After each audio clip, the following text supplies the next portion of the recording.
Hey, it's Friday night and welcome to the Fancast. I'm your host, Brain Muffing the Liftin' Nerd. And with me on the phone is Mr. Eric Ward. I only have three words to say. Fuck Kathleen Kennedy. And hopefully join us very soon will be our good friend LMP all the way up there in Nuevo York. And I don't mean literally. So episode 26 is tonight, and we have a handful of topics to cover. There was an episode 102, which we will get to briefly. I did have dinner with most of the local guys here from WCBS in Cincinnati, and Kendo Slice is up here as well. So I'll be actually seeing all those guys tomorrow, and hopefully I survive the weekend. So in entertainment news, we have a few other topics that are not Star Wars. We're going to get to one. And that is the buyout of most of Fox. I'm not even really sure what that means. By Disney. Now, because of the size of this merger, obviously there's going to be some concerns of monopoly and stuff like that. So there's probably some governmental interference that may or may not happen. I highly doubt it. But to me, this is really not a good sign. Based on what Disney has done and is starting to do with the Marvel movies. I know the Marvel comics have been crap for quite some time, but the movies are getting more SJW. What they've done with Star Wars, what they've done with other properties, and how they just seem to just... they're ripping off their own movies now. I don't think this bodes well for all the Fox properties. All the Simpsons and Family Guy and King of the Hill is, there's a lot of Alien. Is it Alien that was Fox, if I remember correctly? Yeah, Alien. They also own the Predator, Alien, The Simpsons. They own a ton of properties. Obviously, the Marvel properties, Fantastic Four, all the X-Men characters. Right. Well, and they get Deadpool. Yeah, Deadpool too. And so that has been... Now, one of the spokesmen said they're not going to mess with Deadpool. And, it's still the Deadpool 2 is still going to be rated R. But it doesn't mean they're not going to mess with it in the future. I mean, can you imagine if Disney had owned Fox before Deadpool was made? I mean, could you really see Disney letting, Deadpool get fucked in the ass with a strap on? I mean, that would never happen. Right. And it is going to be interesting to see. I mean, Disney back was Pretty Woman, was that the late 80s or early 90s? I forget exactly. It was 1990 actually. And that was Touchstone, which used to be a division of Disney. Right. So that was, air quotes, a Disney movie. Was rated R, but yeah, it's like they're scared of anything different. It really, that's why they're doing new live action versions of their cartoons. They're rebooting stuff left and right. I mean, they're going to reboot everything Fox. That's for certain. But it's just, I think it's ridiculous. And it's kind of scary that one company's going to have that big a reach.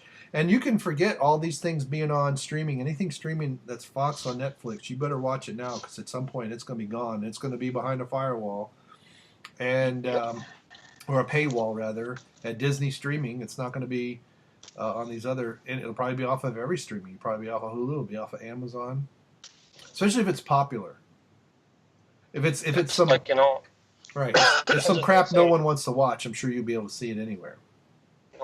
Anybody out there that is big into collecting DVDs or Blu-rays, any of those movie trilogies or franchises, Die Hard, also owned by Fox. Yeah. You better go out there. If you don't have it already, you better pick it up because that shit's going to be getting yanked off. Right. Well, the other side of that is the DVDs and things will probably go up $10-15. Blu-rays. Oh yeah. So yeah, it's I don't want to sound like I'm fear-mongering and I'm Alex Jones or something, but it sure seems to me that this is not a good sign. And I'm sure Disney will swallow up some other ones. Of course, I don't know where they have $52 million. It would be interesting to see who's bankrolling this because I highly, highly doubt they have $52 billion in cash just sitting around. There's some kind of loan going on, and that's the big banks for you. This is how, I keep saying that you wouldn't have companies this big if it wasn't for big banks. Probably somebody in China. Yeah, in China. So China. another piece of news we had this week, and I'm waiting for LMP just sent me a message saying he's logging in, but he's not connected yet. As soon as I see him connected, I'll get him in here. LMP, put your fucking tackles down and get on there. Well, the other thing was net neutrality. Now, net neutrality is this thing that I really like to have a discussion with Nick on because, he actually thinks net neutrality is a thing. I've come to the conclusion that it's all bogus. I've looked at what both sides are saying. I've looked at what some other contractors and other people have been saying. And as far as I can tell, this whole thing about throttling and denying access, that already exists with the current law, with the Obama rules. All this really was an attempt to start to regulate the internet as if it's a utility. And I remember the days when the government via the military was in well control of the internet, and there wasn't a whole lot to do on it. And it really wasn't until deregulation, really, when it was turned over to the free market, that the internet exploded, and things started to really become the internet that we know today. The web kind of started a little before then, but you had this explosion. But I remember going to websites and one day there were no ads, and the next day it was covered in ads. And in some ways it's horrible. But this whole idea that, well, if you're in one network and someone's on another network and you're trying to watch Netflix and it's just crossing some other network stream, they're going to throttle you. They already do this. They already have raised rates. They already cross-charge. I have a 200 megabit download pipe, and it's not just where I get things from. It also depends on what network. So sometimes I'm throttled down as slow as 30 megabits a second download, and it's only because of the networks I'm going across, not the distance, not anything other than that. So I really don't buy that side of the net neutrality argument. And on the other side, on the more, I guess you say, conservative side, I really don't trust we don't have free markets anymore. So I really don't trust, because I'm actually kind of in between. I don't want government regulation, but I don't think the market is free enough to control itself. So, that's that's why I said I'd like to talk to Nick about it, because, he seems to be fully. Oh, we're connecting is poor. All right, you just reconnected. You were connecting the poor. Oh, did I? All right, so I'm going to add LMP right here. But anyway, do you have anything you want to say about net neutrality?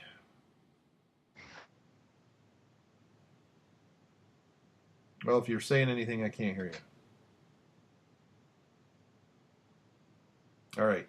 So, folks, I am waiting for LMP to connect, and hey, I am. Yeah, I'm echoing.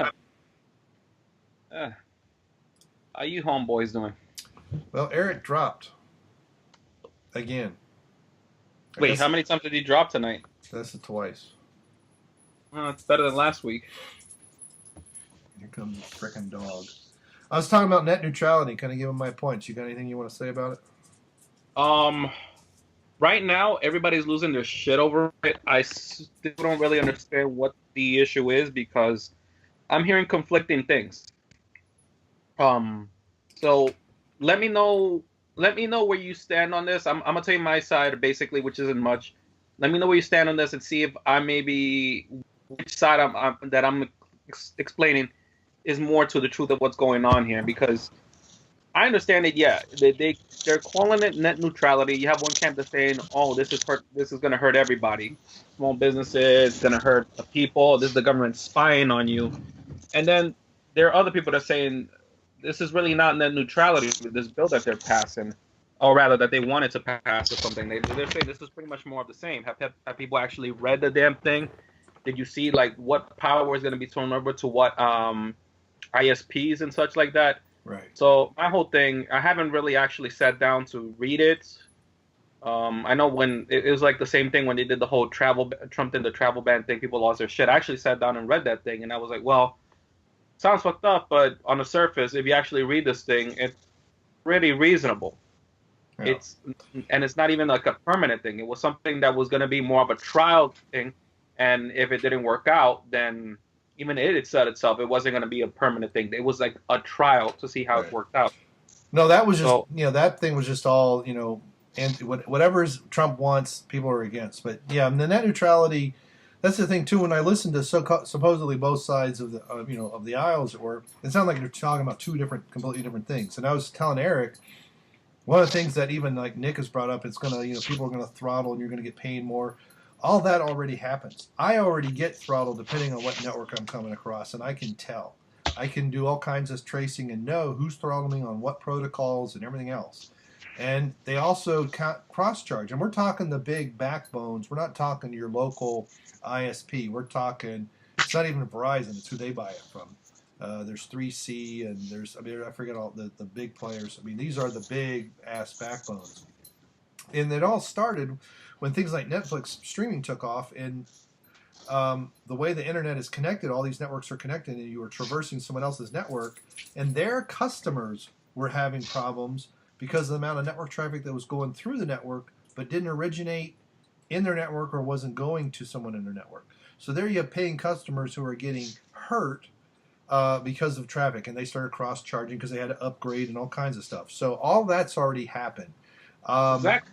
But the other side of it, I really don't want the government regulating it. And as I was telling Eric, I really kind of trapped. You don't have a free market anymore, so I don't know if I trust the market either.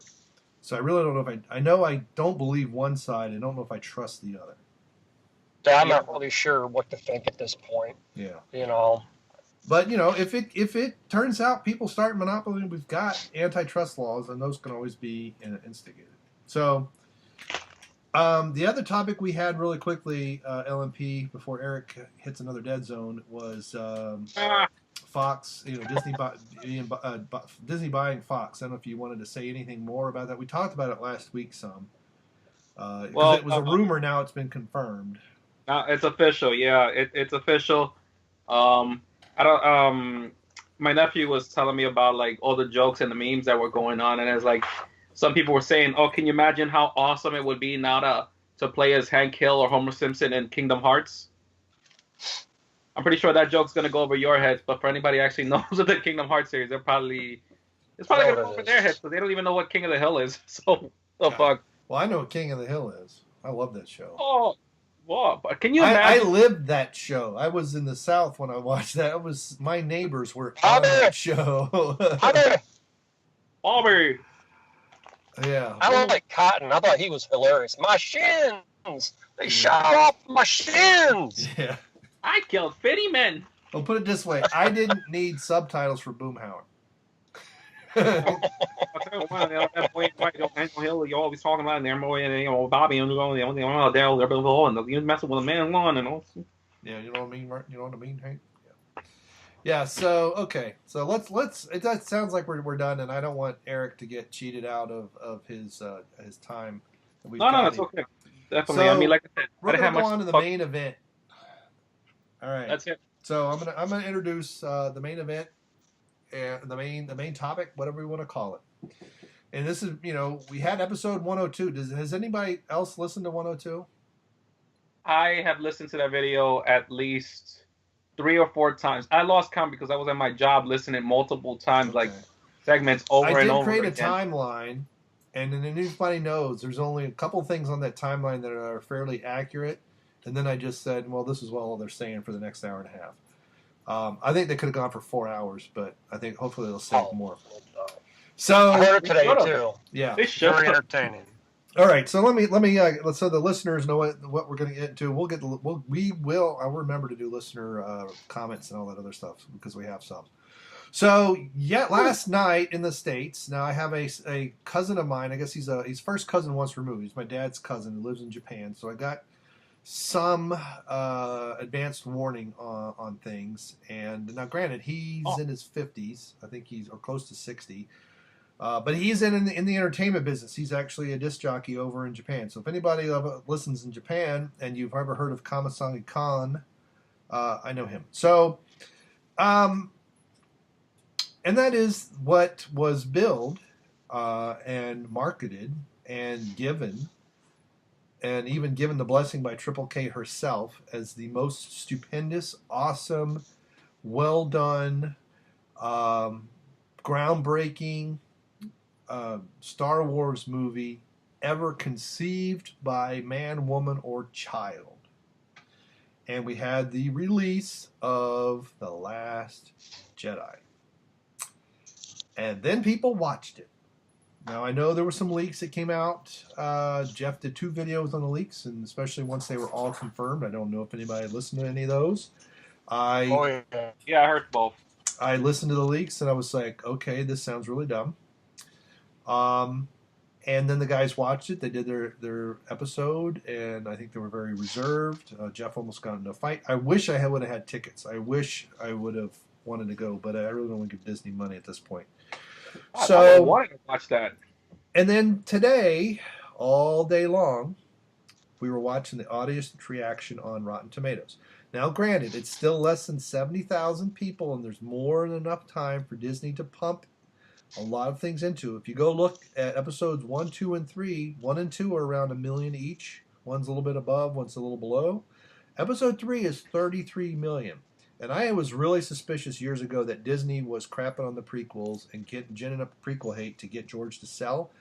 And that number scares the living crap out of me, that they can muster that many people. That's way out of whack with the other movies. But it sits right now at Rotten Tomatoes at 56% fresh from the audience. What that means is it is tied right now for the absolute worst rated Star Wars movie by the audience, and that was Attack of the Clones. So, Eric, you've been waiting patiently for quite a while. Start going. Thank you very much. As Brian already stated, I have limited time here. I just wanted to, I wanted to vent. Let me preface my whole criticism by saying I'm 45 years old. I'm a little younger than Brian, but not much. We grew up when Star Wars was something that was truly special. There was nothing like it. It's the first movie I ever saw. It meant so much to me throughout my childhood, and even as an adult, it still holds a special place in my heart. The prequels, for the most part, sucked. I cut them a lot of slack. The Force Awakens, for the most part, sucked. Even I cut that a lot of slack because, I'm a big Harrison Ford fan. I love Han Solo. That was just something cool to see that again because I never thought it was ever going to happen. So even I could cut that a lot of slack. But during the week, I went and I checked out a bunch of videos on YouTube from European, theater goers that had already seen the movie because, it opened overseas beforehand about a week earlier. And it just, at first it kind of depressed me. And then it started to piss me off the more I watched and the more was confirmed. I cannot believe what they have done to our Star Wars. Luke Skywalker. I cannot fathom why any writer would do what they did with that character. Luke Skywalker was like a beacon of hope. He was a hero's hero. He took that journey from episode 4 to episode 6. He redeemed his father. He didn't give in to temptation. He saved the galaxy. He was inspiring. He was uplifting.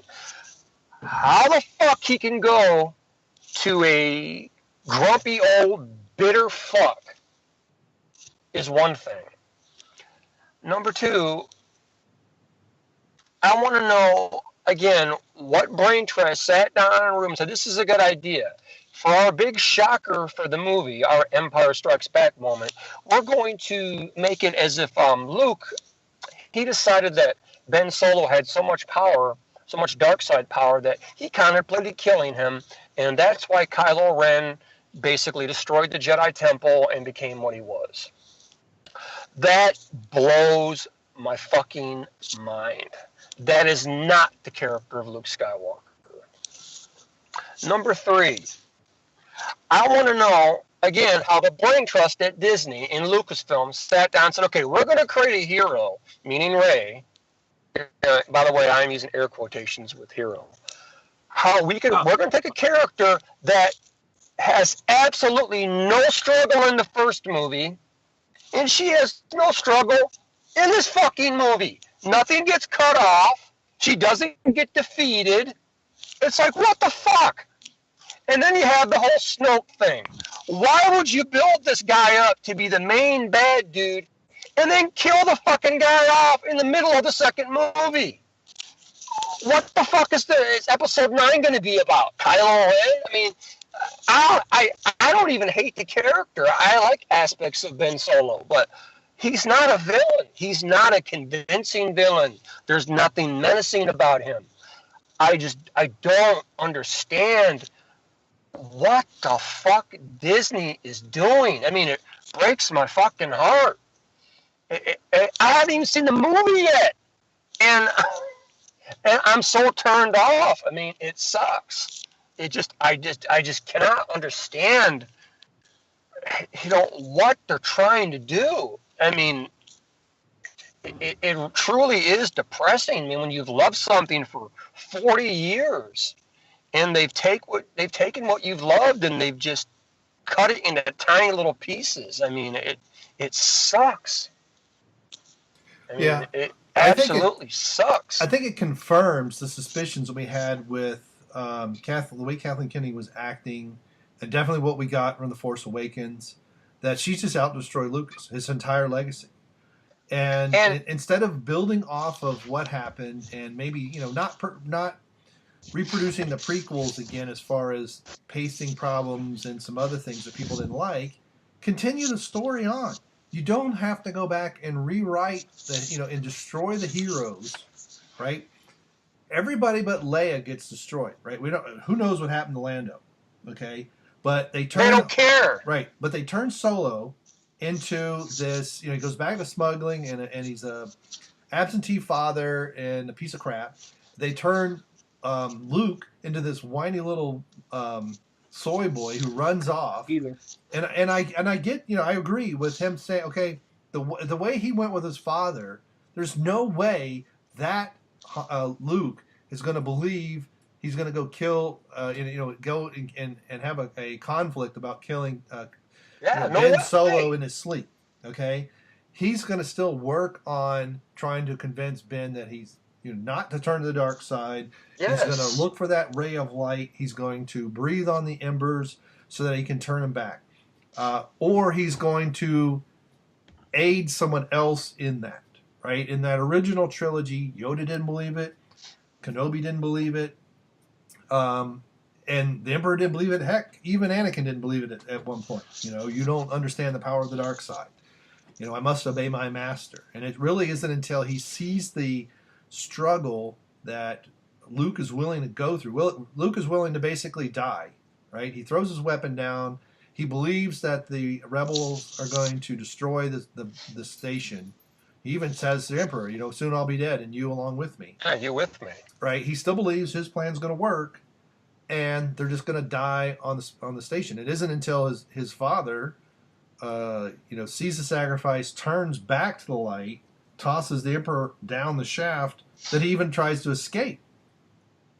And so, it's like build on those heroes and have like a passing of the torch with Rey. I don't mind that it's a woman, but to have I don't either. No struggles at all in 2 movies, super powerful, and of course, there was all the speculation of who are Rey's parents and who is Rey and who is Snoke, and I don't know how much of this was Rian just doing his own thing, but Abrams was there during the writing. He's the executive producer on these things too. He's not an absentee from this, so he had to have approved of, go ahead and destroy all of my characters. And so one of the better comments I saw somewhere online today was someone's belief or wonderment if the whole point of Kathleen's was to have Carrie Fisher as Leia pass the torch, as it were, to Rey at the end. By the end of this trilogy, that obviously can't happen now that Carrie went back to snorting coke and killed, and died. Too late now. But you look what they've done with all the white males. This is also people are pointing out. all of the white males in this trilogy so far, 2 out of 3 movies, are either cucks or they're on the bad side, right? They're part of the New Order or First Order and the New Empire or whatever the heck they're calling themselves. Or if they're on the rebel side, they're just almost useless, right? They just can't even get hardly, Solo can't hardly even function. And Luke doesn't even leave the freaking island. He projects himself and then he runs out of Force energy and dies. Okay, that is not how anybody has ever died, a Force user has ever died. Both Kenobi and Yoda, they dematerialize. And so in some ways they don't die. And apparently Yoda shows up as a ghost and starts throwing lightning bolts around or something. I mean, and on that note, they destroy the Jedi Temple with other Jedi texts. Why the fuck would you do that? It makes absolutely no sense. It's like you've been there guarding these sacred texts and reading them and gaining new abilities, and you're going to destroy it? Yeah. Well, I think what's it's because the point? I think it's because Kathleen sees that as that's the white male. That's a white male's endeavor, and so we're going to destroy it. I mean, it's like you had said earlier, it's about, I swear to God, it's almost like J.J. Abrams and Rian Johnson sat down and said, okay, let's take all the characters everybody loved and let's fucking just shit on them, just basically demoralize them, degrade them, and throw them out as a bone to people. They'll be happy to see Han and Luke again. It's like these people have no fucking conception of writing mythology, how mythology works. They probably never read Joseph Campbell. It's just like, guys, I understand you want to be different, you want to be bold, but and I don't even care that Luke dies. That's fine. I knew he was going to die anyway at some point, but it's like, you're taking these beloved characters and you're just shitting all over them. Right. And it really sucks. Right, just for a political agenda. This is all about destroying white maleness. This is what it really is. And so George is a white male. Doesn't matter if he's, a crazy liberal or not. He could. It wouldn't have mattered if he, hated Rush Limbaugh or loved him. This is what society is headed towards. This is all this SJW nonsense. And this was Kathleen's goal from the start, and she's done it, right? Now there are no more white male heroes in the Star Wars universe. You have Rey, who's the hero. And she sucks. White female. She's horrible. She sucks. And Finn might be, if they can ever get him out of stereotypical corner. And Kylo Ren is like the bad guy now, and he's the only white male left, pretty much. So, wow. Yeah. They cut Snoke in half. And there's no people. Somebody was one point at work today. I heard that the lightsaber duel in there was really good. I'm thinking people I know who have actually seen the movie is saying they don't even hardly fight. There's no lightsaber duel. There's no nothing. It's like literally she trains with Luke for like a day, 1 or 2 days, and decides, oh no, I have to leave because I have to go save Ben Solo. It's like, what? What?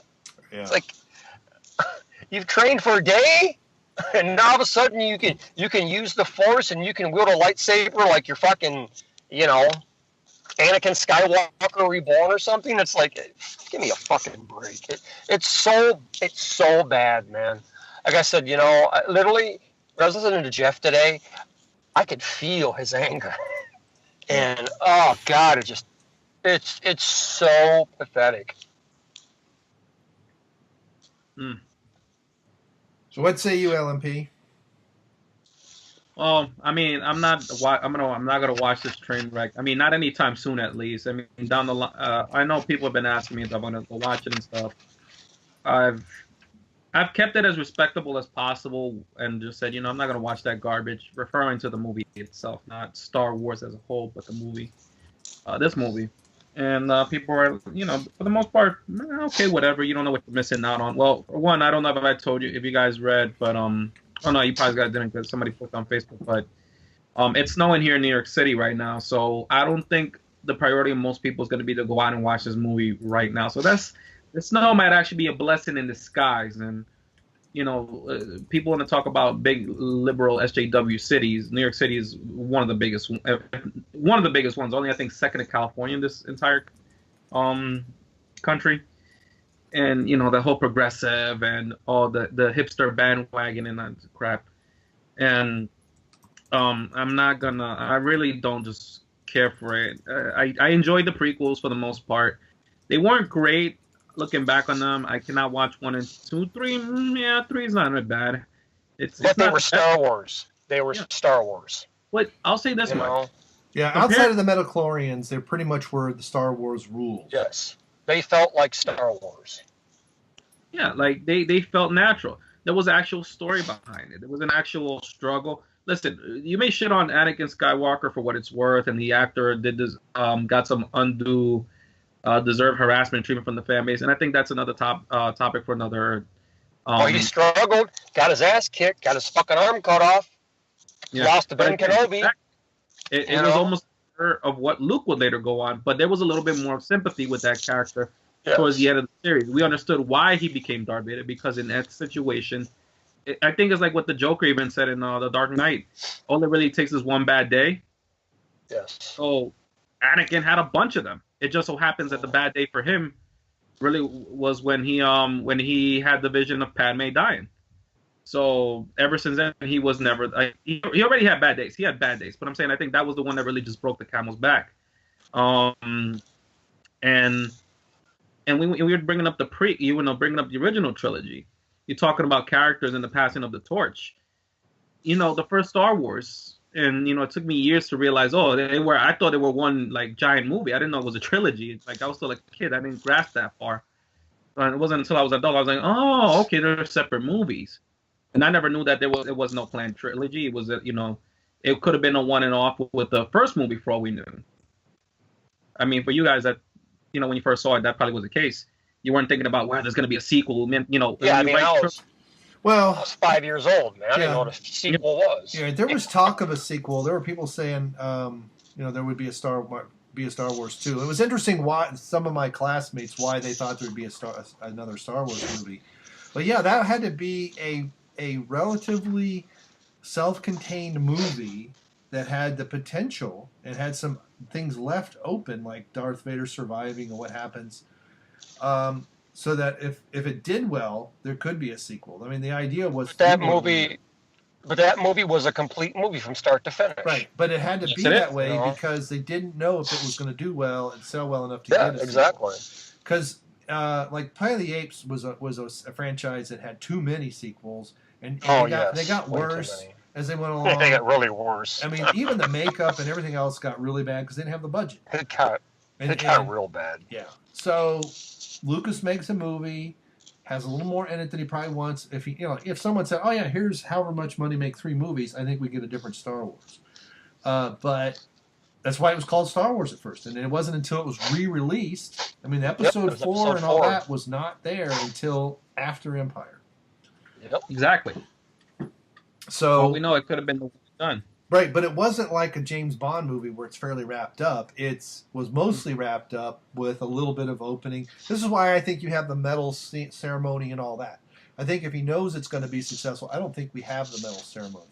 I think there's some other scenes in there that aren't in that movie. But and George was just was very inspired by the serials and the the 30s and 40s where everyone kind of ended with kind of a cliffhanger until the next week, and he built those into the movies, and it's like, and you just can tell, man, that Kathleen Kennedy and these fucking stooges, man, they have no idea what they're doing. They have no idea. No idea. I mean, there's no plot in this one. There's no story arc. There's no villain. And now there's no villain. Who's the villain? All right. I mean, remember back in the day, Brian, when they had that man march on Washington with, Louis Farrakhan? Yeah. Remember that? Yep. That's what we need to do. We need to have a man march on fucking Lucasfilm and demand that Kathleen Kennedy be hung from public square inside fucking Disneyland, and we need to demand that they give us back our fucking Star Wars. because this is bullshit. And it's pretty bad when I'm this pissed off because I'm one of the more low-key people you'll ever fucking meet in your life. And I can put up with a lot of shit, but this is just, it's too fucking much for me, man. It's too much. And nine is going to be even fucking worse. Yeah. Well, Jar Jar's back for 9, and he can't finish a story to save his life. I mean, no. I'm expecting literally 2.5 hours. You know, Rey walks into a mystery box, closes the door, and then for 2.5 hours we wait for her to come out. I mean, where do they go? Snoke's dead. Okay, Kylo takes over the First Order. Whoop-de-fucking-do. Okay, what are they going to fight again? Okay, well, you know who's going to win that fight. It's not going to be Kylo Ren. Right. It's like... And if they're going to follow the original trilogy again, because they followed it for 2 out of 3, so why not the third one? And Kylo somehow comes back to the light side. What is the protagonist that, or the antagonist rather, against that, trying to prevent that? That was the whole point of Snoke. If Rey, what really it should have been is Luke and Snoke battling back and forth. Luke, I could see Luke dying the heroic death in the third one, and Rey finishes the pullback of Kylo Ren into the light side. I mean, really, in all honesty, as much as I hate to admit it, they really shouldn't have had any of those. This should have been like 100 years after the war, and Luke should have been already dead and just show up as a Force ghost. As much as I like seeing the old character, I mean, these people are all old. I mean, Luke, Carrie was probably the youngest at 60-something, and she was 19 in 78 when they were, or 76 when they were filming. She was 19, so whatever that it comes out. So she 59, 60, somewhere around there. And it because a lot of people. And I don't know I don't remember when the prequels were out. I don't remember anybody saying this. I don't like this because it's not Star Wars. I was in the minority. Okay, I didn't like what Lucas was trying to accomplish, and I didn't know. I like how he was doing it. It just felt awkward, and it didn't feel like Star Wars to me at first. But that was just kind of my over expectation. I got over that. But it wasn't because it was different. I didn't like it. I didn't like the way he was, the progression of the story, the slow pacing. He needed a good editor, didn't have one. Marcia really helped those first 2 movies, and especially the first one. And by then they're divorced, and he's trying to rid her. And I, in many ways, Lucas is a jackass, and I'll admit it.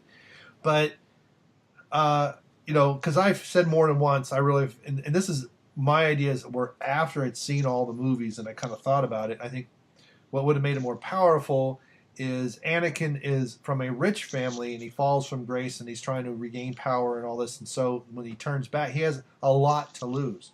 When you start with him as a slave boy, he has nothing to lose at all.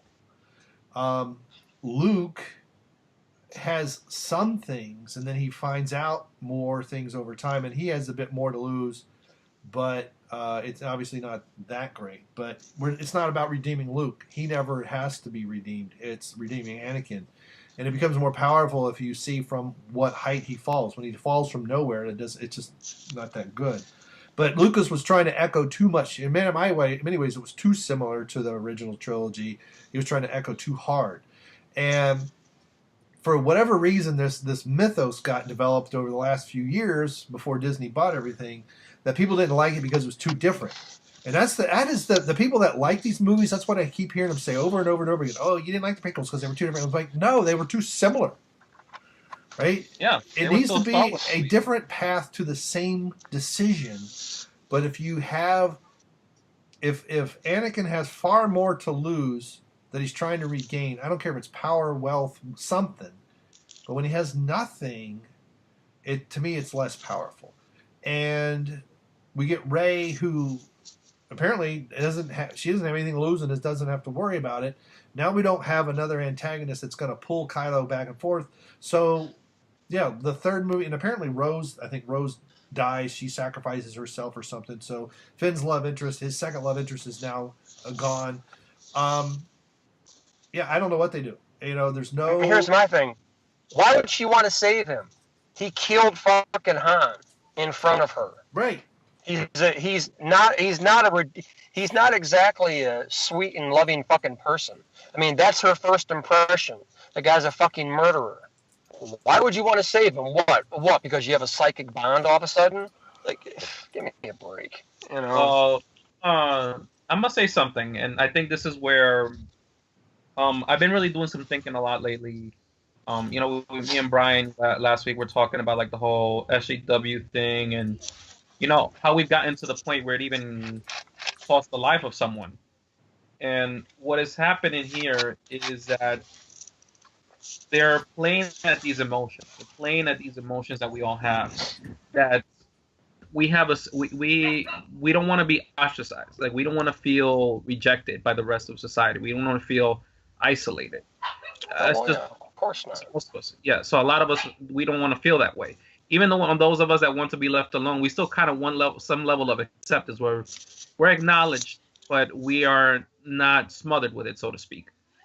And so they prey on this whole thing, and what they do is they know it takes much more guts to stand up and be the person that calls out the bullshit or have the unpopular opinion than it is to fall with the crowd, who basically will echo thoughts that are not even theirs.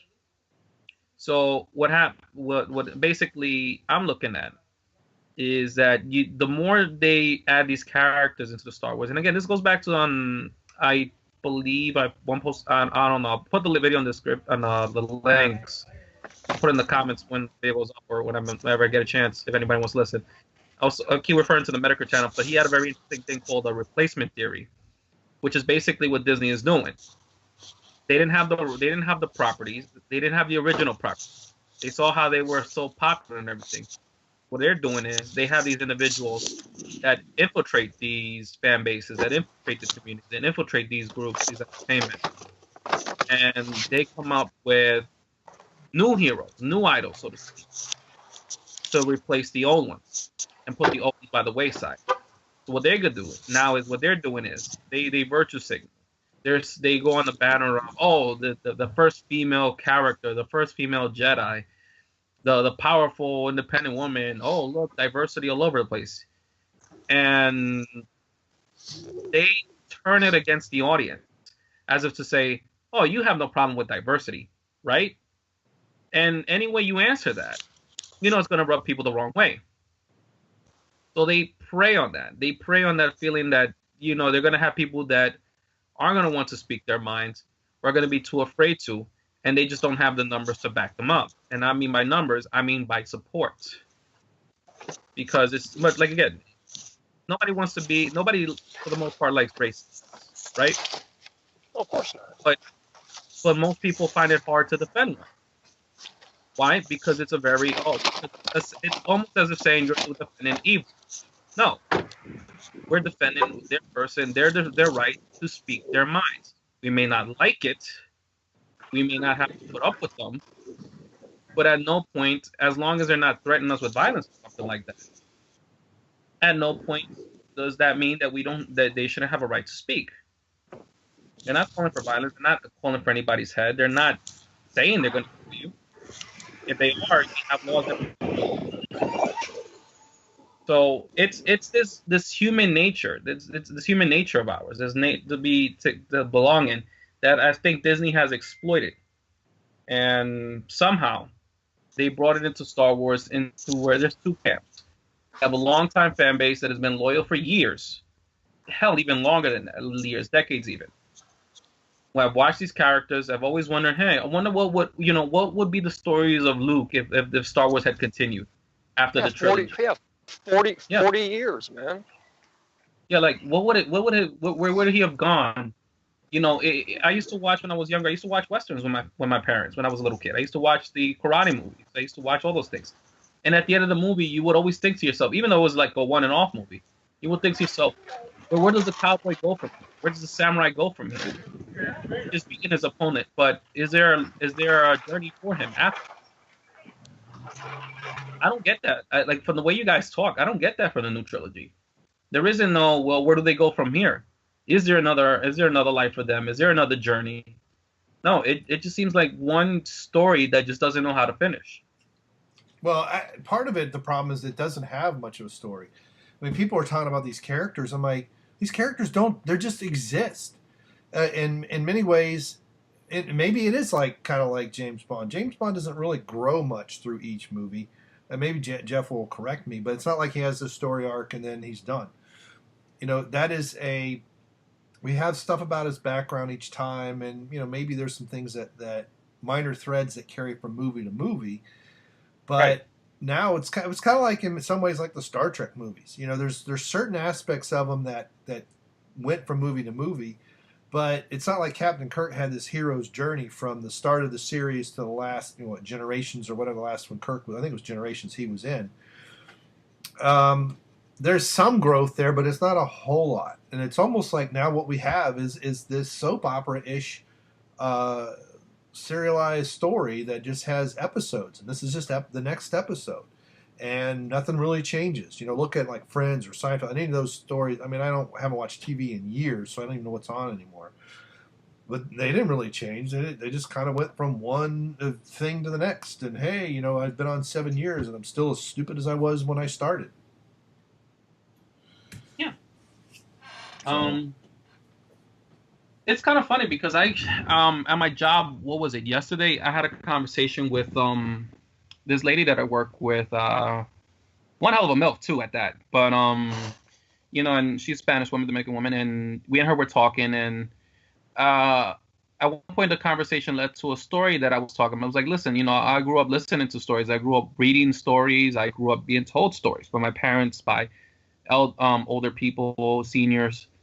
You know, whether it was war stories of their lives, stories that some of them were veterans, went through the war, what it was like living in those days, even fictional stories. And there was talk about it was a story that we have in Spanish literature called, essentially translates to the tragedy of Lady Barbara. It was a woman that, and it was essentially a rape and revenge type of story of how men's greed, or rather man's greed, not referring to gender, but specifically greed, and then it can lead to the downfall of humans. Short story, the summary is basically she has a good life, she has a fiance, a group of men kill the fiance, they gang rape her, leave her for dead. She comes back many years later when the story now takes place in the present. Her daughter is now, she abandoned her daughter, she didn't want anything to do with her. So she kind of grew up hating this one person, this one character, her daughter. But she comes back and she is this very beautiful, very gorgeous, very elegant woman, but very cold-hearted. She needs no man in her life. She doesn't care for them. Most that she has working for them are subservient, servants of hers or anything, or workers. She does fall in love with one man, but this man has eyes for her daughter. And now why bring this example up is because there is a progression to the story. You see how this character is how this character had a good life, how she had a struggle, and it's still the stories revolve around her, mind you. And towards the end, when she finally gets her revenge, there's still one target left for her to take down, and that target actually becomes the daughter, because the daughter now became the eye of affection of the man that she now fell in love with. And how the story ends is with an actual struggle, where the woman realizes, wait a second, I'm about to become the very same thing that these men were to her. And basically she leaves, and it looks like Eric is gone. But there was an actual progression to it. Now, when we were talking about the story, the thing is that a lot of these stories in Latin America, they get developed into novels, novelas, sitcoms, basically, in our language, right? When they made that into a sitcom, when they made that into a series, that series, in my opinion, like, I watched it with my mom, sometimes I just didn't, what the hell. So go ahead and make fun of me for watching sitcoms. It just wasn't as good as the actual story. And why? Because they had to make it feel so episodic. It was like it had to go from episode to episode to episode, when you could have just naturally done the story in the form of a movie, one and done, and been over with it. You're not. That's the problem when you write out these things. When you plan ahead, sometimes your writing is just not as good when you plan something ahead. Like, let's say you're doing a trilogy ahead of time before you even progress the trilogy. It's like you need to complete the story first, and then maybe you could release it in parts and edit around that. with Lucas talking about the original trilogy, he wasn't planning for a trilogy. He was planning to make the best damn movie he could on the budget he had at the time with the resources available. And lo and behold, look at where he brought it to today. And for George in the beginning especially, there was always that fear that his series, his baby, before it could even become this worldwide phenomena, this thing that shaped pop culture, that even shapes in cultures in other countries. Because you want to talk about Star Wars, look at at most of entertainment, and tell me if there isn't some reference to Star Wars or some reference to what Star Wars taught us. There's a lot of series that make references to it, not necessarily series that are sci-fi series. I used to watch a series called The Boondocks. They made reference to Star Wars numerous times. Simpsons, yes, they were a very comedic show. Made reference to Star Wars numerous times. I'm pretty sure you can name other shows, numerous references to Star Wars. And why was that? Because it transcended more than what it was on the big screen. It transcended to something larger than life. I don't understand why people don't seem to grasp that sometimes there are things that just so astoundingly good that they can transcend life. They can transcend the life outside their fictional universe. What was an example for us, Ryan? I don't know if this might have been something for you as well. I'm pretty sure it was, but look at wrestling when it became popular. Right. Look at Hulk Hogan. Yeah. Hulk Hogan is an example. And I don't know if it was the wrestling became popular. It's the personalities in it became popular outside of wrestling. Exactly. Mr. T is another one. So yeah, and that may have drawn people to wrestling that otherwise wouldn't have. This is why Danica Patrick got pulled into NASCAR, was because they wanted more female viewers, and she was a known personality outside of racing, and you can argue whether or not she was any good or not, or went too. I think she went too soon to the bigger leagues. She needed a little bit more polish, but I think she definitely had potential to be better than she was. But and that's the part of this too that really gets me. And I have been trying to add Eric a couple times. Apparently, he's at the mall and has dropped a couple times, but. I don't mind them going in a different direction. Now, it needs to be contiguous with the other movie, which it really just undoes stuff. They get rid of things. This is, let's go in a different direction by destroying the past. You don't have to destroy the past. But that gets to your point, too. This is why people are wanting to tear down these monuments. They've been up for, some of them, over 100 years. And all of a sudden, now they're offensive. And there's all these articles how...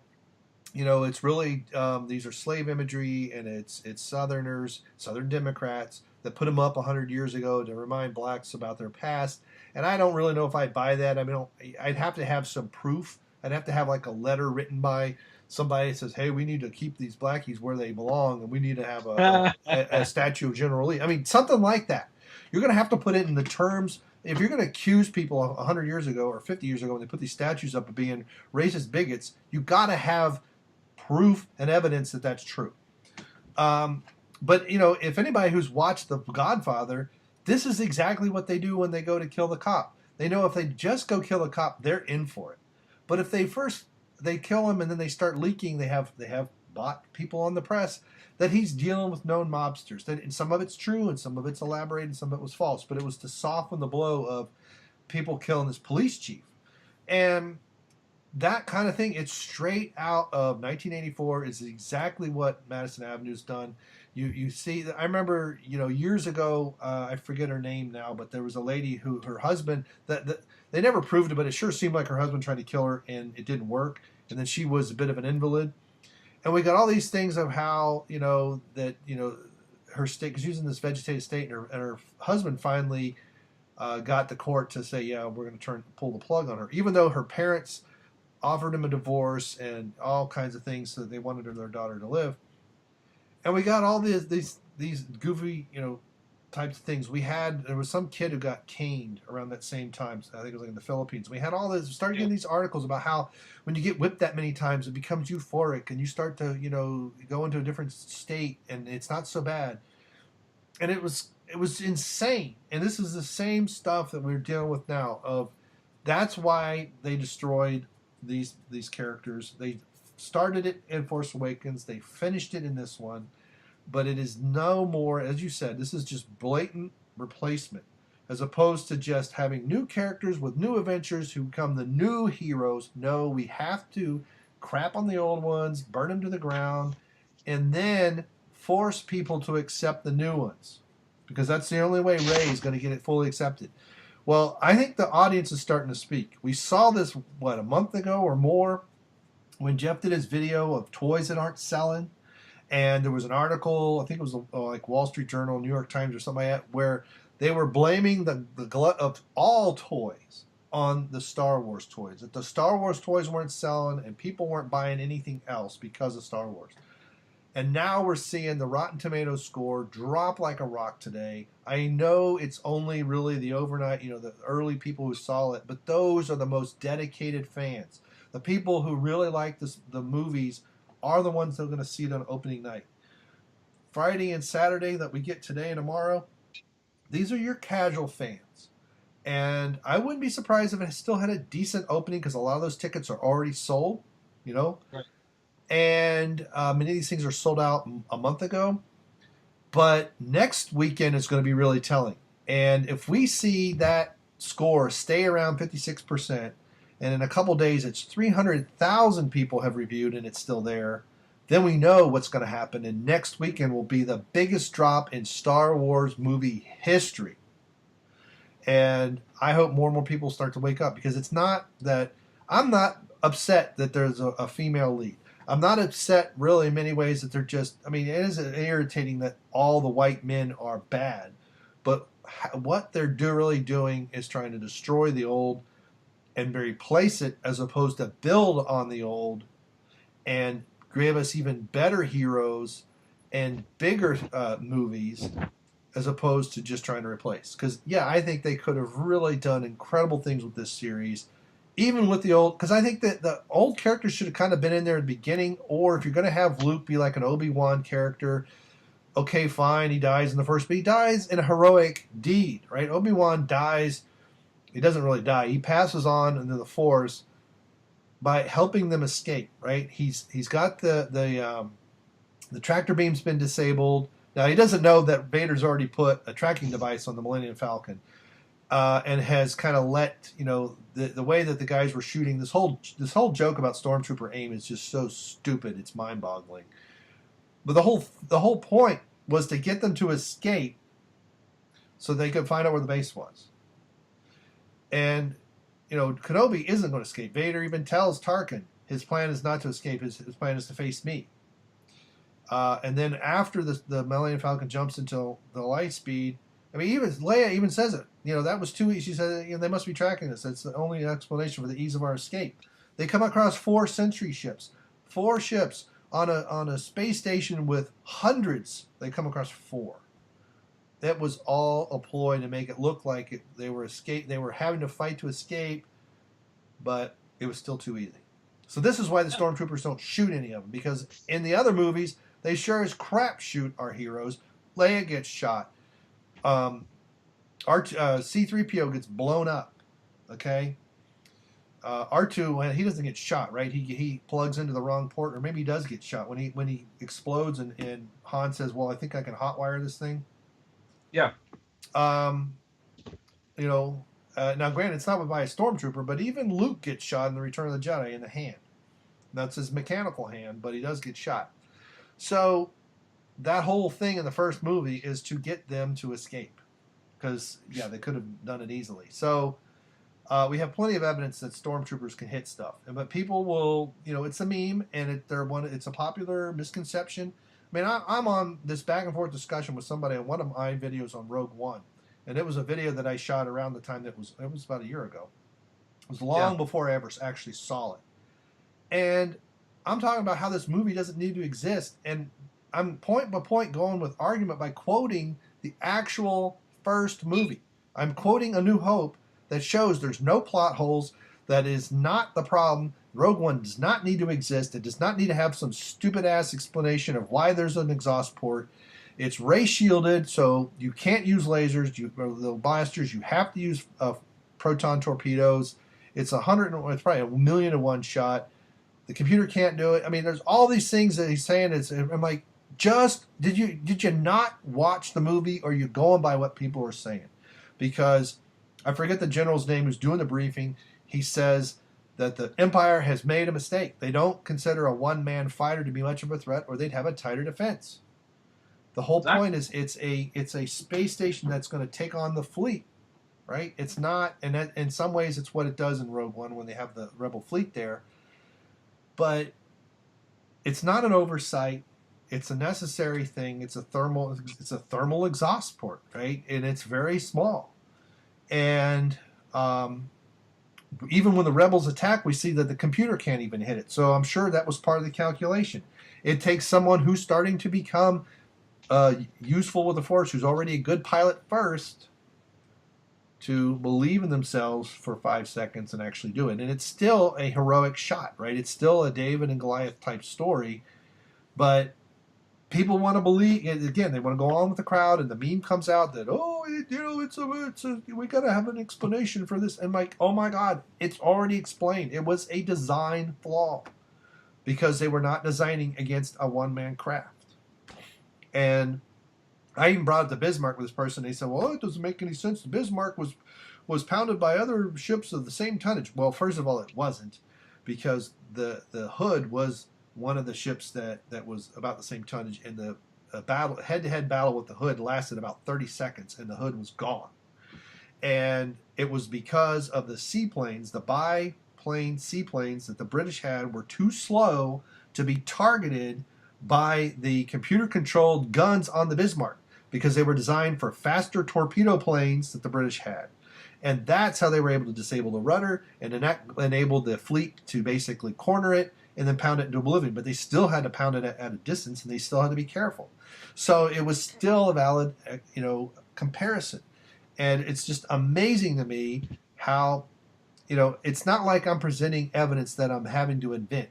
Right? This is stuff from the movie, stuff from history. This is not my opinion in any way, shape, or form. This is what happens. And you have a good, complete story in A New Hope. You have a good continuation from Empire to Return of the Jedi. It gets a little bit squirrely with the Ewoks. But again, people forget the Ewoks are cannibals. Okay? What were they going to do with our heroes when they caught them in the net? Right? So the Ewoks might and are not lovely. It's like people talk about, the panda bears. If you were to meet a panda bear in the wild and it got pissed at you, it could kill you in seconds. Right? That paw would take your face off and you wouldn't even know what hit you. That's what people seem to forget. I think part of the problem is also people just don't want to think for themselves. Like, you watch movies, right? And movies are, while they're entertainment, like I said, going back to what I was talking about before, they tell a story. They're supposed to teach you a lesson, a moral, or something. I know last week we talked about, we even got a little biblical with it, but there was a point behind it, that the whole aspect of these heroes' journeys, these hero struggles, morals, lessons, this is what stories are supposed to be about. You're not supposed to analyze every little detail because, well, I mean, granted, there are some details that are flaws in stories, and sometimes some stories will have plot holes. Again, that's kind of to be expected sometimes, but it doesn't necessarily always take away from the overall message of the story.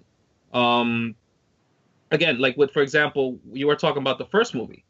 Why didn't why didn't Obi-Wan fight back? Why did he let Vader essentially, if you want to use the terminology, kill him? He went, he became, he vaporized himself, he disintegrated, whatever. But why did Obi-Wan allow Vader to get the last hit? Why did he not fight back? Why did he let them do that? Exactly, to let them escape. To essentially pass the torch on to Luke and allow Luke to do. And when I think about it, it's really kind of telling. What was it that Obi-Wan wanted Luke to do?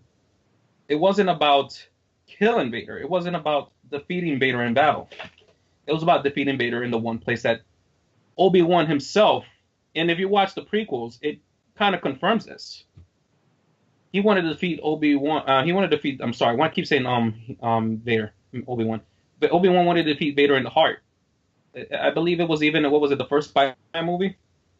Where Green Goblin and where Osborn's having that conversation with Goblin, basically with himself, and Goblin says, "What is the one target that the villain attacks the warrior?" And he's like, he doesn't attack the body, he doesn't attack the brain, he attacks the heart, referring to your emotions, referring to your feelings, referring to that which you love most. Obi-Wan's intention was to bring back Anakin, bring back Vader back to the light side. That's why when Luke finally accomplishes that, who are the three people that come to meet him at the end of the original trilogy? His own dad, Yoda, his former mentor, and lastly, his first mentor, Obi-Wan. As if to say, thanks for you basically did good, kid. You essentially won the war. If you want to get more cheesy about it, you won the Star Wars, whatever. I should get flogged for that comment, but that's what I got from the entire series. Well, and that was another thing with Rogue One that people were saying is putting the war in Star Wars. I'm like, what the hell was in the other movies? It wasn't, a skip and a jump at the beach. Well, it wasn't. There was an actual war. Right. You had, in the first movie, you had a bunch of people killed in the first, 3 minutes? Mm-hmm. Okay. Taken captive. You had a guy choked. You had, well, and then it was a bit of a bar fight then. And then, later we've got this battle where people are getting shot out of the sky. The second one, you have the attack on the base. And you've got, we don't quite have hand-to-hand combat or anything, but we do have, the walkers invading and people shooting and people dying, and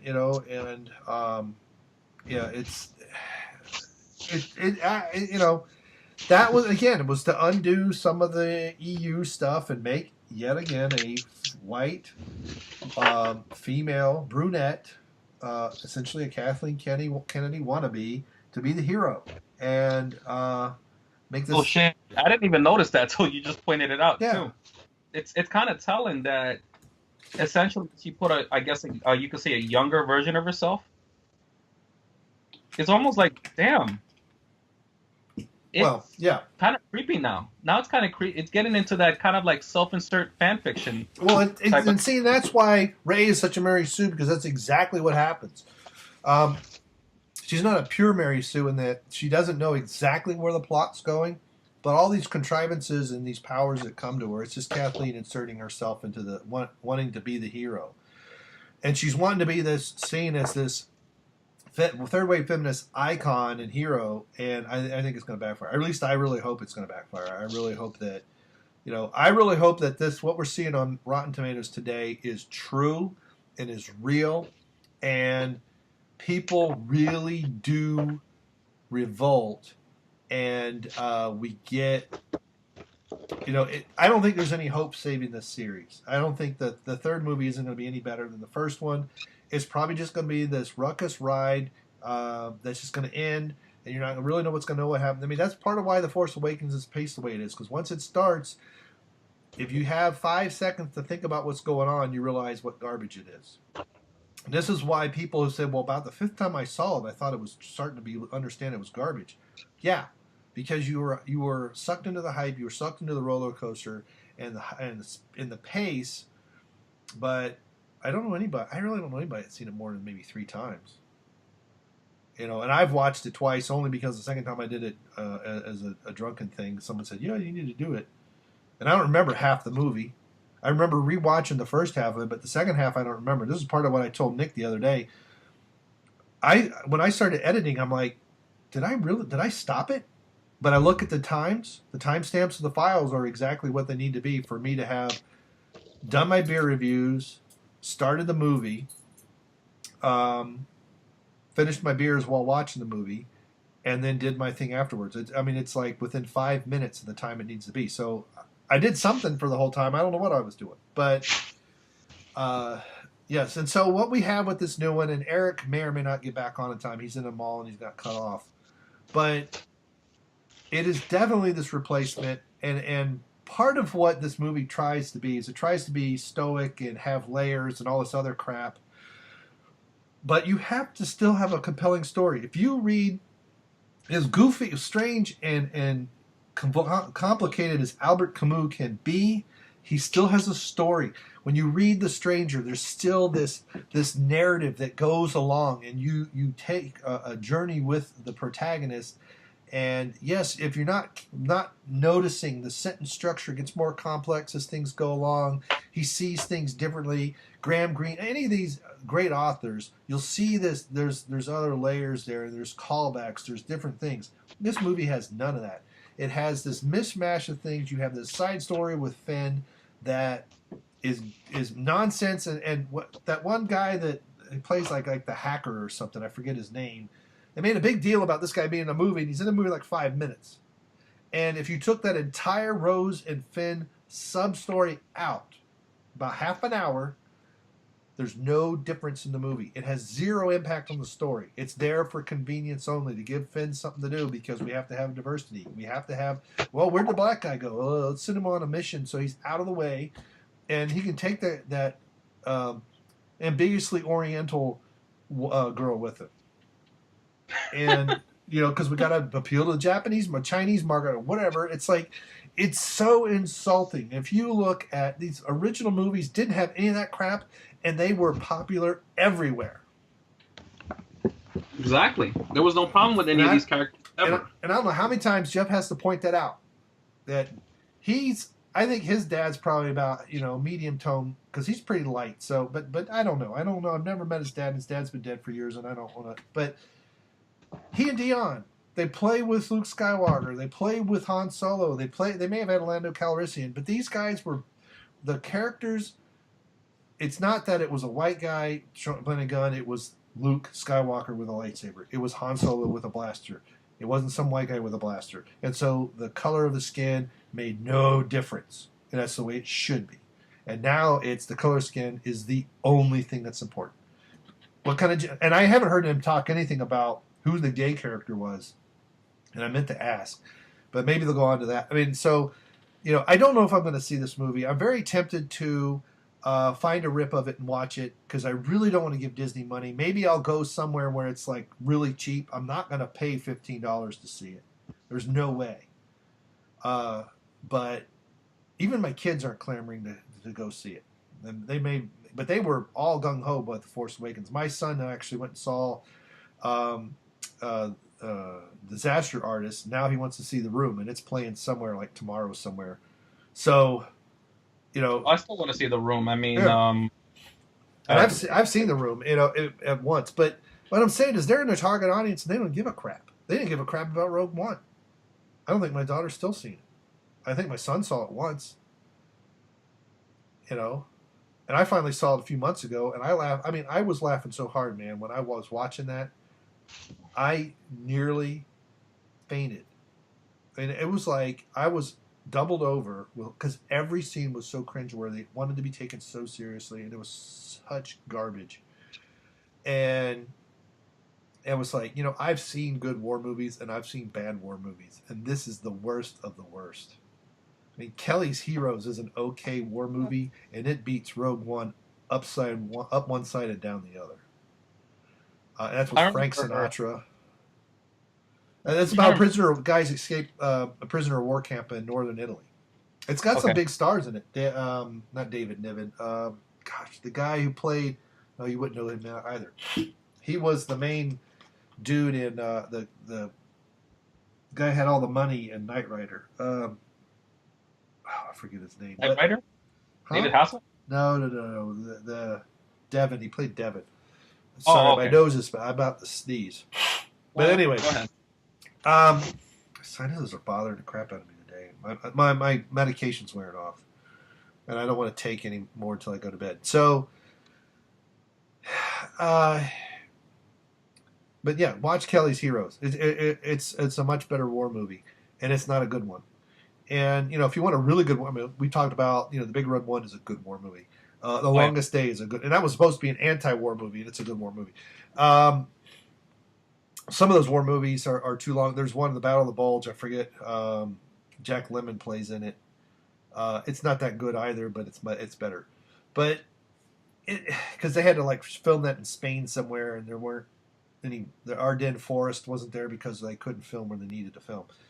But it's if this is what Star Wars is going to be, and it's looking, because really we can piss and moan all we want. The Rotten Tomato score could go to 0 from the audience, but as long as the money keeps rolling in, they ain't going to change. They're not. So, but as Eric was saying before, the things I was getting from people I know who live in other countries, who were getting this movie before the backlash was started, and like I said, they may still have a decent, maybe even a big opening weekend, but I bet you it's gonna next week it'll be the telling. That'll be the proof of the pudding. If next week it's a 65% drop, okay, or worse, then we'll know that score is real.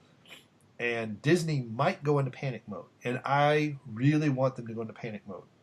Because we can see what happens with Warner Brothers when they go into panic mode, which is like every freaking movie. They just get worse. And although Justice League got a little bit better, apparently. But I really want to see what they're capable, what kind of garbage they're capable of producing when they go into full-out panic mode. Because Kathleen Kennedy's already fired 5 directors. And we've had 3 movies come out. So who knows? I know they say Lucasfilm, but that's Kathleen. Whenever you see Lucasfilm, just put in Kathleen Candace Kennedy, Triple K. Triple K. So anyway, you got any other thoughts you want to say? I mean, honestly, like I said, Star Wars for me has always been that one topic it's very hard for me to talk about. Not because I don't know everything there is to know about it, but because really I never got around to, I just never connected with Star Wars in the same level that you guys have, I feel passionate and everything about it. But I've always kind of wanted to have, or at least feel like I have enough of an understanding of what to take from it that I understand why there's a passion for it. And I also understand, and I've seen its influences in other types of media. It was never just Star Wars relegated to the big screen. It has had influences everywhere. In fact, the callbacks to Star Wars are probably numerous. Me myself, who doesn't really watch the movies so regularly, I probably may have been watching a reference on some TV show or another movie and not even gotten it because of just how relevant really it is. It really is a pretty relevant movie, even to this very day, because it's not a movie that caters to 2017 politics, at least not the original trilogy or even the prequels. Not trying to be preachy. Not going to cater. Oh, and that's another thing, by the way. I almost forgot about that. When they told me about when Jeff mentioned the whole PETA thing in Star Wars, I was like, get the fuck out of here. Did these people really have to go there with that movie? With the porgs and that, oh, this is animal cruelty? Yeah, I don't know what what was animal cruelty. I don't know. They never elaborated on what. I didn't think anything happened to porgs, or does Chewie really eat one? He's a freaking like giant furry man bear type of thing. Like, I wouldn't be surprised if he looks at one of those things that says yummy and just like bites the head off Ozzy Osbourne style. Fuck, he should do that and rock out to some Black Sabbath while he's at it. Yeah. Jesus, like, but talking about PETA, like, just as a brief aside.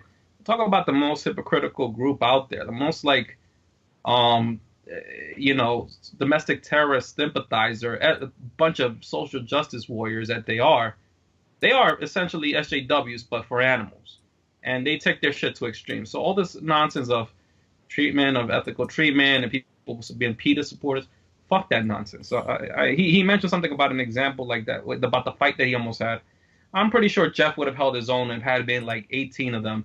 This is freaking Andre the Giant's son. I at least believe that. That's Andre the Giant's son. And yeah, he's big. I mean, we're about the same height. He's a little taller because I've been shrinking, but he's got to be 300 pounds. And he's not just fat. He's got a lot of strength. Yeah, I'm pretty sure. He looks, I mean, from what I've seen and, what he's mentioned, and hell, even the things he's referenced on Facebook, I'm pretty sure he's a pretty strong guy. I'm pretty sure I've met few people I could say are about as tall as he mentions or have the same build he might have. So I'm pretty sure he would have handled his own pretty well based on the description he gave. But going back to the point aside with the whole pork thing, um, I don't get what people don't seem to find so hard about, like what evil is in the world or what villain is or what a villain is. Villains do evil things. Bad people do evil things or bad things, whatever context you want to call it. You get in all like oh, this is animal cruelty in the movie and everything. Like no shit. Like I was telling this with my nephew who was telling me about he hasn't even watched the story and people are talking about it on people who have even watched the movie are talking about it online, cutting so much shit on this movie, talking about how god awful it is and the things that they've heard. I found out like not that long ago that about Kylo Ren trying to seduce Rey. I'm like, buddy, you're barking off the wrong tree. I don't think she's interesting in you, and I don't mean that because she doesn't find you attractive. I just don't think she finds men attractive at all. But he does look like a soy boy, and soy boys are somewhat feminine, so who knows? Maybe he had a chance and just she didn't like him. Right, But, right. but I mean, and it's just like I don't know if you remember when Budweiser did those Amy Schumer and Seth Rogen commercials where it was like, "Do you know that a man makes more than a woman?" I didn't know. Yeah. And I'm like, I heard about them, but they're, that's such BS. It's not even funny anymore. yeah, like when they did that, I think there was a backlash against it, and then like they pulled those commercials pretty quick. You know why? Because first of all, when I'm drunk, if I'm getting heavily drunk, Amy Schumer wouldn't be looking like Amy Schumer. She'd be looking like fucking Sofia Vergara after like I don't know 3 cases of beer. So. Right. I would be nailing that and telling her to speak Spanish and call me ay papi and shit like that. She'll probably fake it, and I still will be so under the influence I would. So it's just mind boggling. Like I felt like it based on what everything the guys were talking about the video, last night's video. And again, I've listened to that thing at least 3-4 times. It's still like, damn, I really can't believe this is the route they went. You might as well have said at that point in the movie had Rey broken the fourth wall, look at the TV screen, and give you the most bullshitted PETA or even feminist speech ever. Do you know every day like another animal gets beaten every minute, just like a woman does by a man? Like Jesus, you might as well have just done that. Right. And did the movie right then and there. Like what is this nonsense, man? Like we get it. I'm willing. I'll play ball. You want to create evil, what do evil people do? They hurt children, they hurt women, they kill other men or whatever. They'll destroy your lives, they'll hurt innocent creatures, particularly animals, usually without remorse or any compassion. This is why when Anakin, in Revenge of the Sith, when Anakin killed the younglings, we knew he was no longer the Anakin from before. This was a turning point, a point of no return for him. Right. So when you connect it back to the original trilogy, it's all the more heartwarming to see that his son was able to convince him. You still have some good in you left. Just please, just this one time, Dad, please save me. You don't have to do anything else, but just please, I'm your son. And it kind of speaks volumes to him. So if you were to watch those movies in progression and you see how they progressively get better, it would be more heartwarming. Like.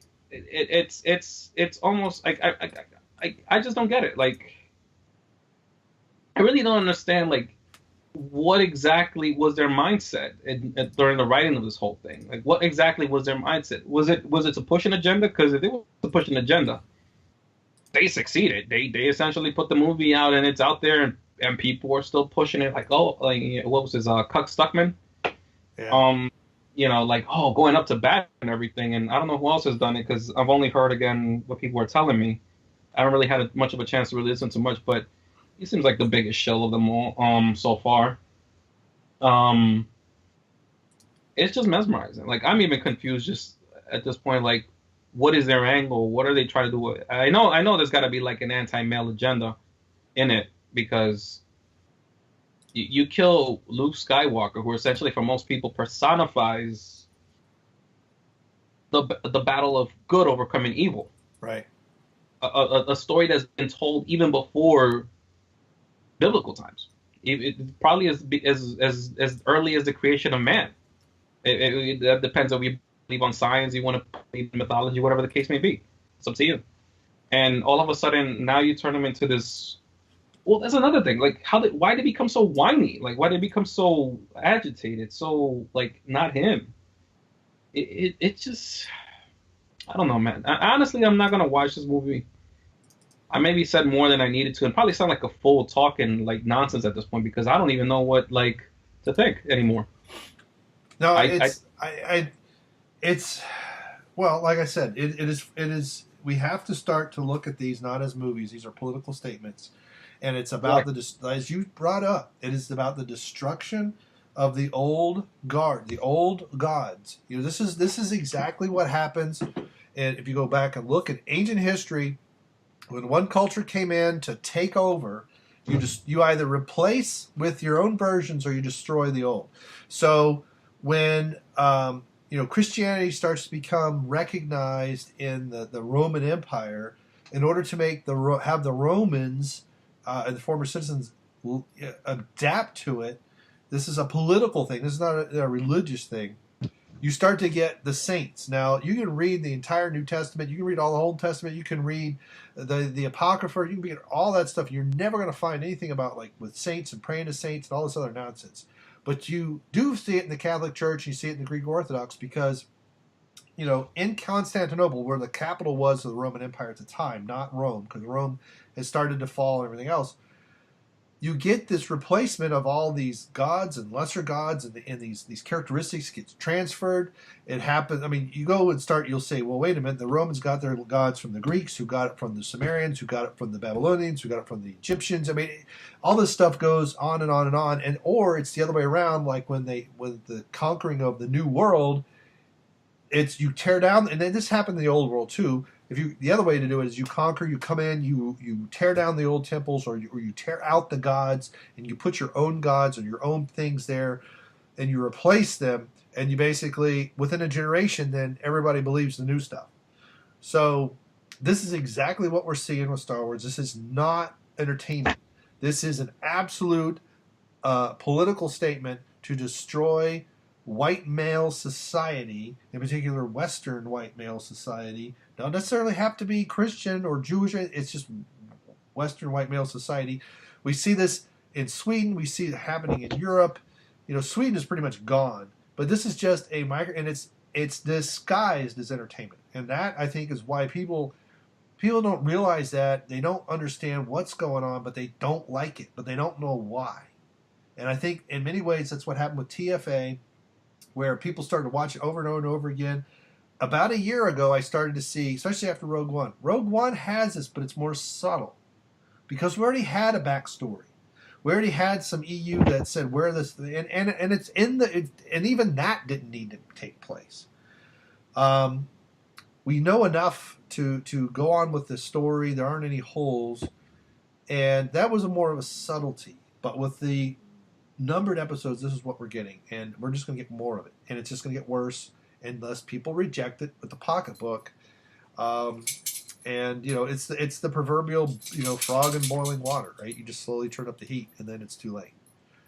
So yeah. It's going to continue until it doesn't make it. And it's, I know some people say there's no. There were politics always in Star Wars. It was a bit more subdued in the originals. The prequels, especially with 2, you had a lot of things, especially after 9/11 and stuff, where distrust of the government started to grow. It's like, okay, we gave you some powers, but now you don't need them. And especially by the time you get to the third one. This is, How Democracy Dies with thunderous applause. And some of it's callbacks to, Nazi Germany, stuff like that, but a lot of it is commentary on the Patriot Act and other stuff that was going on. So that stuff's always been there. Some have even said that the original Star Wars was something about Nixon in Vietnam, and I don't really see that. I see more LBJ in Vietnam. He was the one that really ramped that war up and got us into it. Why do you keep me a bad name? Right. I just try to do good for this country. Right. So, my terrible impression, sorry, ladies and gentlemen. That's all right, but it's already been there, but not. It's just getting worse. And instead of building again, those things built on stuff, and this is. The commentary is not about, this is, we have people wanting to replace George Washington and others. I mean, at some point, they're going to want to tear down the Washington Monument, and I don't think Jefferson would have approved of the Jefferson Memorial. I mean, that was built during FDR when there was the exact opposite, where we had this hyper sense of nationalism and national pride, and we built the Lincoln Memorial and the Jefferson Memorial and all this other crap that people didn't even really want the Washington Monument. I mean, that thing was only a few hundred feet by the time of the Civil War, and they had to have a whole other private fund drive just to finish building the thing, because no one wanted to build monuments to these people were slightly larger than life characters, but there was too much of this. Hey, we're going to start worshiping the person type thing, and we don't want to build monuments to men, and So anyway, but I don't have any more. I'm starting to ramble because I'm out. I don't really have anything else I want to cover. Let's talk about last week's video. You said we had comments. Yeah, let's pull it up on my. You are correct. Thanks for reminding me. No, like I said, it really was I know last week, I think there was a comment, something that somebody left. We'll check it out right now. And, it was a really hard topic to talk about last week, not because it was about a suicide necessarily, but rather just the callousness of it all, how right. This is the level that, this is the point that we've gotten to, where,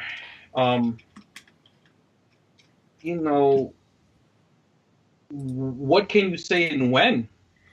Right. Or even can you speak anymore? Can you even have opinions?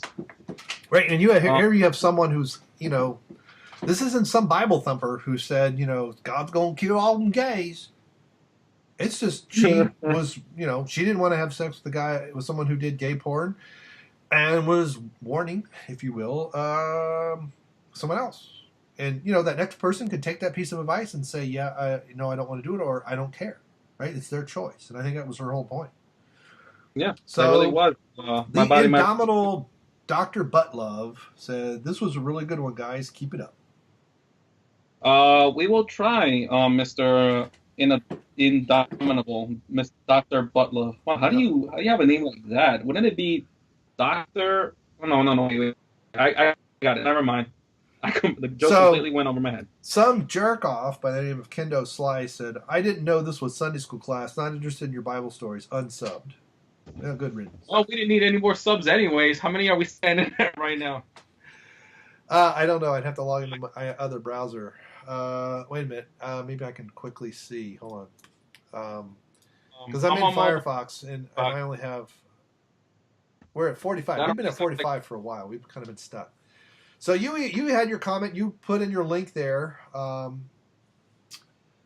I do like Kendo's other comment. Eric shit talks Disney, yet he's planning on going to Disneyland. Must suck not having balls. So Eric is not here right now to defend himself. Yeah, but, I know. I wish he was. I we'll sent ask him a the message, but he hasn't Eric replied. next week. Yeah. Well, maybe he'll listen to it. So we also had 007 Cloud. Great talk episode, guys. Great real talk episode, guys. Keep it up, and I like that. Now, Kendo also had another one. Is it really cannibalism when a little bear eats a humanoid? He does have a valid point there. So, okay, they're not cannibals. They are hunters, and they eat anything they can kill. How about that? They are predators. They may be little, but they are predators. That's true. They are hunters. They are hunter-gatherers. I mean, not every bear is right, but they're not little fuzzballs that eat, berries and lay in the sun. That's kind of my whole point.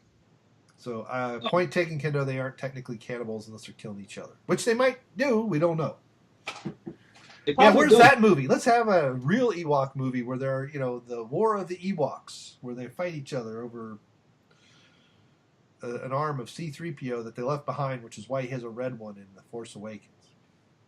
Already, it sounds much better than the last two movies. Because they did worship C-3PO, so if he left an arm behind, that would be a relic. Yeah, they would. Well, what they would do with that arm? Well, that depends. I don't judge, but Ewoks are essentially midgets in fur costumes, so I'm just saying. I know, but I tell you what, though, I did,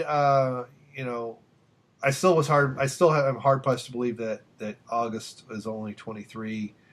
But that's a hard industry, and it must age you. I was reading an article with somewhat of an interview with her, where apparently she was, I guess, I don't know what time frame, but I guess within the last year or so, or less, I don't know, but somewhat recent times, was starting to clean herself up. She was she was apparently smoking a lot of weed and Yeah, she mentioned that drinking a lot, and so it's kind of like Sam Kinison. He got his act together and got killed in a car wreck. But yeah, I agree. It's sad, and it's I'm hoping that the pendulum starts swinging the other way soon. Not that I want to just start calling the people a bunch of N-words, but no, of course not. It's just, if people should have the freedom to express themselves, and if it incites harm and violence, that's where I kind of start to draw the line. You can call me anything you want. I mean, good grief, they call me Lapis Anus, and I think it makes them giggle that it doesn't bother me, because I don't care. I've been called a hell of a lot worse, especially growing up, and I got over it then. But you take a swing at me, and you're going to find out how much I'll defend myself. Honestly, I could make more jokes about Brain Muffin than I can about your name or anything like that, really. Right. Well, heck, half the jokes about Brain Muffin aren't, some people don't like. I actually changed it when I was on Lambda Moo a long time ago. I made one of my aliases. I called it, I wasn't even thinking about this, but I called it Brain the Muffin Eater, and boy, that pissed a lot of women off. That's offensive. And they're like, oh, yeah, okay, I can see that. But I was thinking actual muffins, not a woman. So. Well, no, of course not. I was married at the time. I knew what that meant. But, I'm a nerd at heart. This is one of the things that some of these people that have these discussions with me have got to understand. I am not your average joker here. I studied computer science, and, okay, I don't have a degree in physics, but I understand a lot of the math behind this stuff. And I know I can read an article from NASA and know when they're bullshitting me and when it's real. So I'm a little bit smarter than people realize. I don't remember everything under the sun, and I didn't study every single subject. But anyway. And, but you know what? I think so is Jeff, and so is Kendo. So I think they really like luring people in, kind of like trolling, and then, hey, I got you. So, especially in a lot of it's the topic. You talk about something that Jeff and Dion really know, but you better come prepared. Oh no. They'll be quoting stuff back to you. They won't even argue with it. They'll just quote you. I will definitely say that much. When it comes to a debate, I think definitely Jeff, Dion, they are on point. They know what they're talking about. They like you said, they will quote stuff. They will reference stuff. They've got this stuff memorized almost. It's almost really astounding, really, when you think about it. It's kind of like when you go to a debate, that one person that doesn't need to look at the cue cards, right, but just knows when to pick the moment to say something. It's not about, debating his topic, but right about how to dismantle the other opposing side's argument. And they just do it with so much precision. Like, okay, they bring up this statistic or this fact. All of a sudden now they counter with, well, how do you explain this and this and this? Or in what way would this affect this? Like they will dismantle, they will destroy it. So yes. Yeah, don't let their choice of language. And a lot of people say, well, and I've, don't judge them by the number of F-bombs they drop. Oh hell no, I don't. I've talked to Jeff, and we talked to Jeff before when he joined a couple episodes. Jeff is, I'm gonna just keep calling him Honor the Giant Son.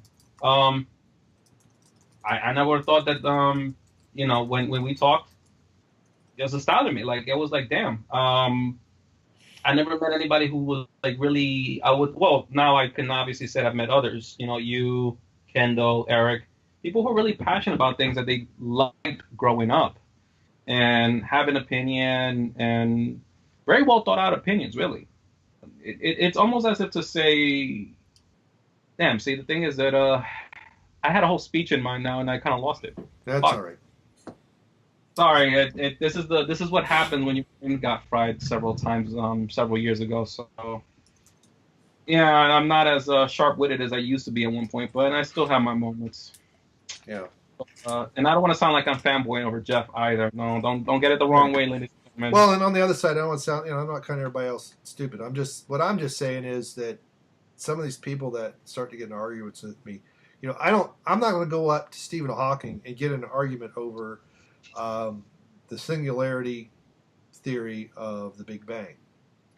I read his book, A Brief Moment in Time, many years ago, and how the math doesn't work. It does work as a parabola. So there's all kinds of other ideas. But the singularity idea still is around, even though, as far as I'm concerned, they just proved it 20 years ago.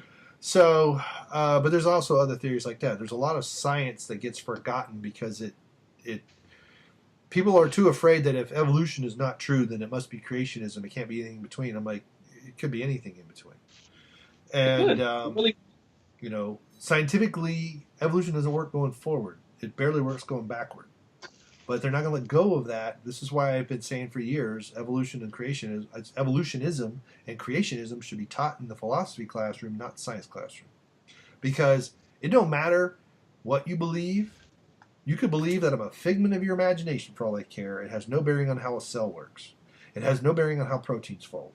It has no bearing on how chemicals react. That's science. Everything else is just speculation. So let's end it on that. We've gone for over probably almost 2 hours, and I have got to get this thing edited and up, and because I got to be up at like 7 o'clock in the morning. I got a long day tomorrow, so I got a lot to do before I can go to Phil's. So I will be. Yep. What? Working men, ladies and gentlemen. Yep. They wake up at 7 a.m. in the morning to get to some job where you deal with some crappy people. Yeah. Well. Yep. It'd be great if people could pay me to just sit in a closet and not interact with people, but I've never found that job. So I have been your lovely host for episode 26. This concludes episode 26. I have been Brain Muffin, you're the lifting nerd. I need some other tagline. I'll come up with something in. Eric has dropped and gone mall shopping and lost his keys and found them and is on the way to Chipotle, and so he won't be back to say goodbye. And round us out, LMP. I told you in the beginning. Misa said it in the beginning. You was want Misa back at some point. Now who's laughing? Fucking kill me. Good night. Hey, I did forget to announce who the BBC of the week was. We did go over the comments, but we forgot the BBC. So this week's BBC is the lovely and gracious Morgan McLeod. You may have seen her on Survivor. You may see her on the sidelines of the 49ers, but she's beautiful and curvy. Check her out. All right, this is Bye for Real.